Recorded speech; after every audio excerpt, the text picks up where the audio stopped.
وفي المرحلة النهائية من تصفيات بيروت وصلنا للحظة النهائية الحاسمة، لحظة اختيار كنز بيروت. يا ترى الفرصة حتكون لزينب اللي لفتت أنظار لجنة التحكيم، ولا لمؤمن اللي حصل على 3 بر من كل أعضاء لجنة التحكيم، ولا لنسيم اللي حاولت أكثر من مرة لحتى تتأهل لهاي المرحلة وإصرارها ممكن يكون سبب فوزها، ولا مهند اللي ممكن ياخد الفرصة ويكون هو كنز لبنان؟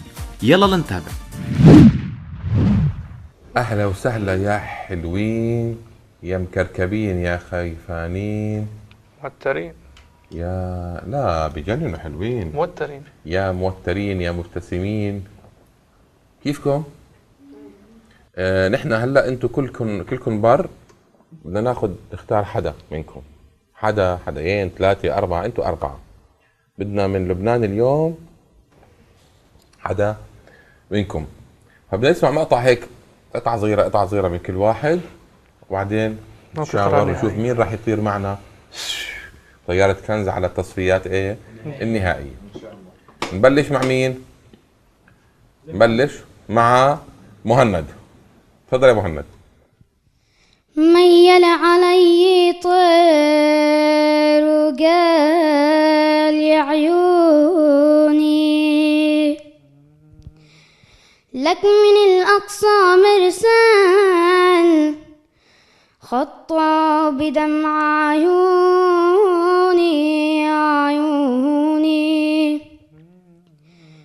ناداني وقال يا طير غاب والأجل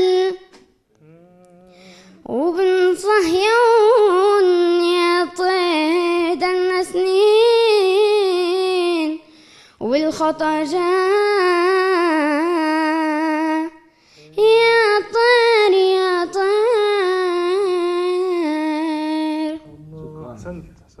شكرا يا مهند.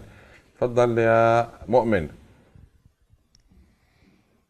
قمر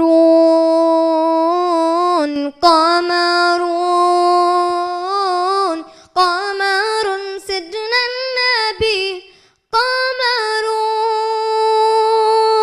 وجميل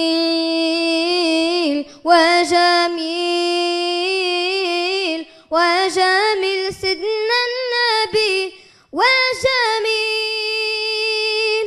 وكف المصطفى كالورد يناديها الله الله وعطرها يبقى إذا مست أيادي الله الله كف المصطفى كالورد ينادي الله الله وعطرها يبقى إذا مست أيادي الله الله وعم نوالوها كل العباد وعم نوالوها كل العباد وعم نوالوها كل العباد حبيب الله يا خير البرايا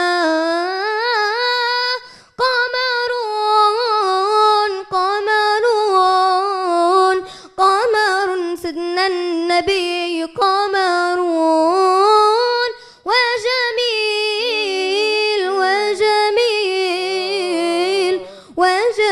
سيدنا النبي وجميل. احسنت يا مؤمن. تفضلي يا زينب. بسم الله. هاي في شيء؟ يلا ما شاء الله عليك بتجنني. يلا بالسلامة حبيبي يا بابا تروح وترجع.